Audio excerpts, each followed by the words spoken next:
কায়দা কিরা কিরা কি পাইছেন তা তো যার যার খবর শেষে জানি। যারা একটু ভালো এরকম যে কয়টা গুণের বউর কথা কইলাম এরকম বউ যারা পাইছেন তারা একটু জোরে কন যে ঠিক। এবার সবাই ঠিক। বাস্তবেই কিন্তু তাই, ঠিক না? আপনি মাঠের থেকে আসছেন, বাসায় আসছেন, স্ত্রী আপনাকে মুখখান বেজার দেখে দৌড়ে এসে কি ব্যাপার, কি হয়েছে?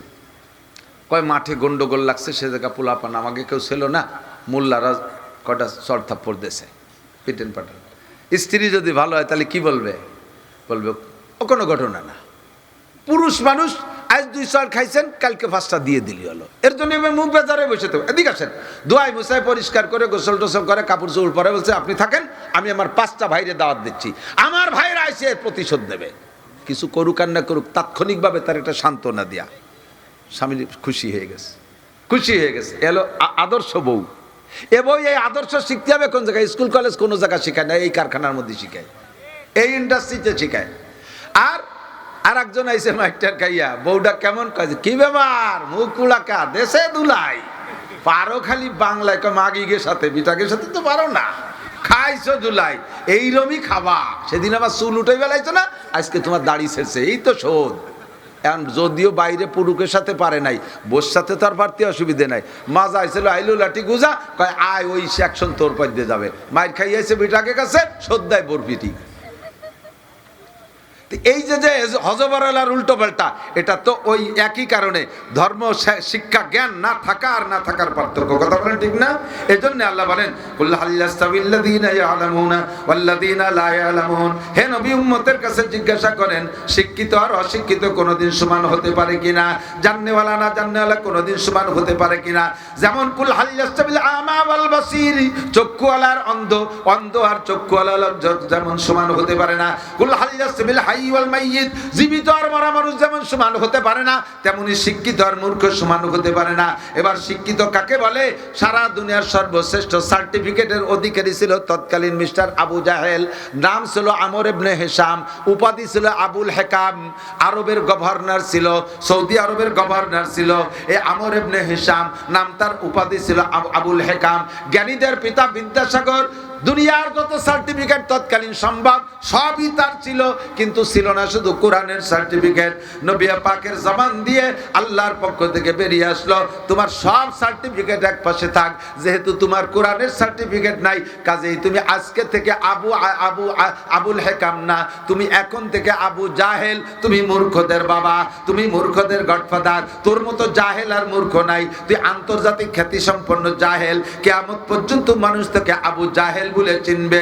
আবুল হেকাম তোর উপাধি আর থাকবে না, মুছে যাবে। তোর নাম যে আমর ইবনে হিশাম এটাও মানুষ জানবে না, মানুষ তোকে আবু জাহেল হিসেবে চিনবে। কথা বলেন ঠিক কি ঠিক না? নাই শুধু কোরআনের সার্টিফিকেট, ডাক্তারি সার্টিফিকেট ছিল, ইঞ্জিনিয়ারিং সার্টিফিকেট ছিল, পলিটিশিয়ান সার্টিফিকেট ছিল, ল সার্টিফিকেট ছিল, সব সার্টিফিকেট থাকা সত্ত্বেও নাই শুধু কোরআনের সার্টিফিকেট, তাই তার নাম আবু জাহেল। সেম কোয়ান্টিটি দোস্ত, আপনি যতই জানেন না কেন, জেনারেল যত বড় শিক্ষিত হন না কেন, আপনি কোরআন জানেন না তো আপনি ওই কাতারের একজন হয়ে যেতে পারেন। একটু ছোট্ট একটা কথা বলে শেষ করে দেবো, আজানের শব্দ কইছে, আমারও ব্যস্ততা অনেক। এদিক তাকান।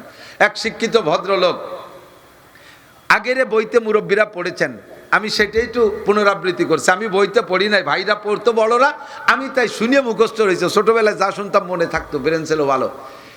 ওই এক শিক্ষিত পণ্ডিত, উনি নদী পার হয়ে উপার যাবে, তো খেয়াঘাটে আইসা ওই পণ্ডিত লোক পাণ্ডিত্যের সাথে খেয়ালারে উপারেতে ডাকতে, খেয়াল আবার উপার বসে বিড়ি খাচ্ছে, তো এবারেতে ডাকতেছে, ও হে কর্ণধর তরি তরে তরাও, ও হে কর্ণধর তরি তরে তরাও। কর্ণধরের সাতায়তা বোঝাইলা।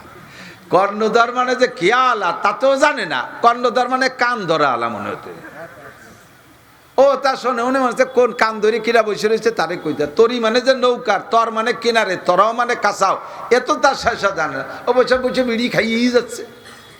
এই পাশের এক কৃষক এসে, মুরব্বী আপনি কি বলতেছেন, কি আপনার উদ্দেশ্য কি? আমাকে উপহার যেতে হবে, কর্ণধর তরি তরাচ্ছে নয়। কয় ওইভাবে ডাকলে হবে না, আমি খেয়া এনে দিছি। আমাকে বেটা হোক, উপহার বসে তোর বাপের এই হচ্ছিস, তাড়াতাড়ি এই যে বেটারা বসে রয়েছে বাংলা মারি দিস, তাড়াতাড়ি খেয়া নিয়ে চলে এসে। এই লোক যে কী ব্যাপার, এত ভালো হইরি করলাম তারপরেও আসলো না, আর এই বকানি দিয়ে খেয়ে আনতে তা তো আমি জানি না। আসার পরে উঠছে খেয়ায় উঠার পরে কদ্দূর যাওয়ার পরে বলতেছে, ও হে কর্ণধর, তুমি কি বাংলা লেখাপড়া জানো? স্যার বাংলা যদি দুই এক লাইন জানতাম তাহলে কি খেয়া বাইয়ে বেড়ায়নি, তো কমপক্ষে খুলনা মিলি যাই একটু হেল পারিয়ে রেখাতে পারতাম। তুমি বাংলা জানো না বাঙালি, তাহলে তোমার জীবনে চাইরা নাই মিশিয়ে। চিনতে পড়ে গেল, একদিন তুই কেউ কইনি, আমার এই সার্টিফিকেট তো কেউ দেয়নি, আমার জীবনে বলে চাইরে না মিশে, চুপ করে রয়েছে, আল্লাহর সামনে না বাড়ে। কদ্দূর যে বলতে, ও হে কর্ণধর, তুমি কি অঙ্ক হিসাব জানো? কয় স্যার তাও যদি জানতাম তবুও তো একটু অন্য কাজ করি। আপনি কি শুরু করলেন? পার হওয়ার দরকার, হন্দি চুপ করেন। তাহলে তোমার জীবনের আটা নাই মিশিয়ে, আগে চাইরে না পরে এই দেওয়ার চাইরে না, আটা নাই মিশিয়ে। ও চুপ করে রয়েছে, আল্লাহ আর আটা না আছে এর মধ্যে আতনা দেয়। কদ্দূর আগে বলতে, ও হে কর্ণধর, তুমি কি ইংরেজি লেখাপড়া জানো? কয় স্যার আমার গোষ্ঠীতে ওকে ইংরেজিতে আলিফও জানে না। কি শুরু করলেন? আপনার পার হওয়ার দরকার তাই হন। তাহলে তোমার জীবনের 12 আনাই মিশিয়ে। মনে আছে না মুরব্বীরা, পড়ছেন না? 4 আনা 8 আনা 12 আনাই মিশিয়া। ও চুপ করে রয়েছে, আল্লাহ তবুও তো 4 আনা আছে। একটু আগাইয়া ছাড়ছে আকাশে বিশাল মেঘ, তুমুল ঝড়। এখন খেয়াল, এতক্ষণ খরার মধ্যে খেয়া বেড়াইছে, আকাশে মেঘ আইছে, একটু ঠান্ডা হয়েছে, ও বইটে স্লো করে দিছে। এখন ওই ভদ্রলোক বলতেছে, ও হে কর্ণধর, আকাশে মেঘ করেছে, নৌকা দ্রুত বাও, উপার পার করো। এখন বলতে, না স্যার এতক্ষণ খরার মধ্যে দিয়ে বাইরে বেড়াইছেন, একটু মেঘ হয়েছে, একটু আস্তে আস্তে যাই, নৌকা নদীর মধ্যে থাক কিছুক্ষণ, ঠান্ডায় ঠান্ডায় একটু ঘুরি। তো উনি বলতেছে, না তুমি তাড়াতাড়ি বাও। এবার খেয়ালা জিজ্ঞেস, কেন স্যার আপনি সাঁতার জানেন? কয় নৌকা ডুবে যাবে। তো ডুবে গেলে অসুবিধে কি, আপনি সাঁতার জানেন না? কারণ আমি তো সাঁতার কাটতে জানি না। খেয়ালা সুযোগ পায়, তাহলে তোর জীবন 16 আনাই মিশিয়া। আমি তো বাংলায় যাই এটাই রয়েছি, সাইরে না ছেলো, তুই সাঁতার কাটতে জানিস রে, তোর ইংরেজি বাংলা অঙ্ক তোর খেয়া পারতে পারবে না। কথা কর না কেন? ডুবে মরবি তুই, শীত হয়ে থাকবি তোর পেট খাবে শগুনি, উবুর হয়ে থাকবি তোর ভাষা খাবে কুত্তোয়। বাংলা ইংরেজি অঙ্ক তোরে নদী পার করতে পারবে না, তোর জীবন 16 আনাই মিশে। কথা কন?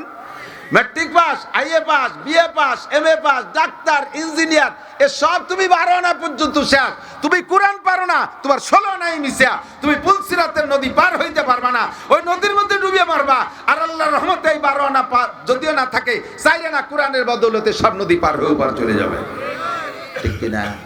আপনাকে, আপনার ছেলে মেয়ে সকলকে একটু 16 আনা পাস করান, 12 আনার পর্যন্ত রাখেন না, আর 4 আনা কোরআন দিয়ে পুরো করেন, নইলে কিন্তু পথে পড়ে যাবেন। ভাষাগত ত্রুটি বিচ্যুতি মার্জনীয়। যা বলেছি শুনেছি, আল্লাহ আমল করার তৌফিক দান করুন। আপনারা মহিলা মাদ্রাসায় তো আসতে পারেন না, পুরুষ মাদ্রাসায় যে শুনেন বুখারী শরীফের সবক, অবিহি কলা হাদ্দাসানা যে কেমন একটা জিনিস, অবিহি কলা হাদ্দাসানা টান যে কত মজা। আজকে একটা শেষ সবক এখানে বসে শুনে যাবেন, আছেন তো ইনশাআল্লাহ? হযরত মুফতি গোলামুর রহমান সাহেব এই অবিহি কলা হাদ্দাসানার শেষ সবক, বুখারী শরীফের শেষ সবক পড়ে শোনাবেন।